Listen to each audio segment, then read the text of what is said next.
isbeddelka yimi wuxuu ahaa in uu wiilkii uu igu dheeldeelo macnaha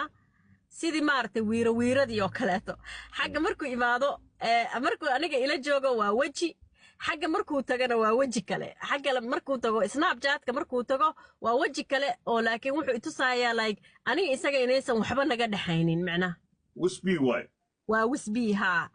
bas wuxuu dhahay lacag ii soo dar haddana maalintii kaleeto waxay aadeen ma aqaana Mombasa iyo meelay aadeen meel bay aadayeen hees ku soo qabanayeen asaga iyo waxa u malaynayaa wiil kaleeto oo fanaana oo asagana raabista ah heestaas waqtigeeda dhowr sano ka hor bay ahayd wuxuu ahaa wuxuu joogay waxa la yiraahdaa Kambalo ha Kambale ahayd heesta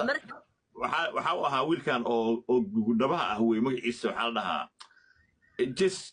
just boy mal dhaha just boy bay isla socdeen ana ka wada socdo markaas waa ku shakara inta ka shakara